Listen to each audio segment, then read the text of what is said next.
Welcome back to my channel. ಎಲ್ಲರೂ ಹೇಗಿದ್ದೀರಾ? I hope ಎಲ್ಲರೂ ಚೆನ್ನಾಗಿದ್ದೀರಾ ಅಂತ ಭಾವಿಸ್ತಾನೆ. ಇವತ್ತಿನ ಡೈಲಿ ವ್ಲಾಗ್ನ ಮಾಡ್ತಾಯಿದ್ದೀನಿ. ಓಕೆ ಗೈಸ್, ತುಂಬ ದಿನ ಆದಮೇಲೆ ವ್ಲಾಗ್ನ ಮಾಡ್ತಾಯಿದ್ದೀನಿ. ಈಗ ಎಕ್ಸ್ಪ್ಲೈನ್ ಮಾಡಲ್ಲ ಯಾಕೆ ಇಷ್ಟು ದಿನ ವ್ಲಾಗ್ ಮಾಡಿಲ್ಲ ಅಂತ. ಇನ್ಮೇಲಿಂದ ವ್ಲಾಗ್ ಮಾಡ್ತೀನಿ. ಸ್ವಲ್ಪ ಎಡಿಟಿಂಗ್ಗೆ ಟೈಮ್ ತಗೊಳ್ತಾ ಇದ್ದೆ, ಅದಕ್ಕೋಸ್ಕರ ವ್ಲಾಗ್ನ ಮಾಡಿಲ್ಲ. ಇನ್ಮೇಲಿಂದ ಮಾಡ್ತೀನಿ, ಆದಷ್ಟು ಟ್ರೈ ಮಾಡ್ತೀನಿ.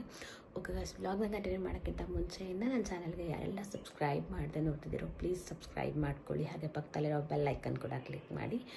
ಯಾಕೆ ವಾಯ್ಸ್ ಹಿಂಗಿದೆ ಅಂತ ಹೇಳೋಕ್ಕೆ ಬಂದರೆ, ಈಗ ತಾನೇ ಎದ್ದಿದ್ದೀನಿ, ಫ್ರೆಶ್ ಅಪ್ ಆಗಿ ದೇವ್ರ ಪೂಜೆ ಎಲ್ಲ ಮಾಡಬೇಕು. ಆ್ಯಕ್ಚುಲಿ ಇವತ್ತು ಸಿಟಿಗೆ ಹೋಗಬೇಕು. ಇನ್ನೊಂದು ಬಂದು ಇವತ್ತು ಪೌರ್ಣಮಿ, ತುಂಬ ವಿಶೇಷವಾದ ಏನೋ ಪೌರ್ಣಮಿ ಅಂತ ಹೇಳ್ತಿದ್ರು. ನೆನ್ನೆ ಸ್ಟಾರ್ಟ್ ಆಗಿರೋದು, ಇವತ್ತು ಮುಗಿಯುತ್ತಂತೆ ಬೆಳಗ್ಗೆ. ಅದಕ್ಕೋಸ್ಕರ ದೇವ್ರ ಪೂಜೆ ಎಲ್ಲ ಮಾಡಿ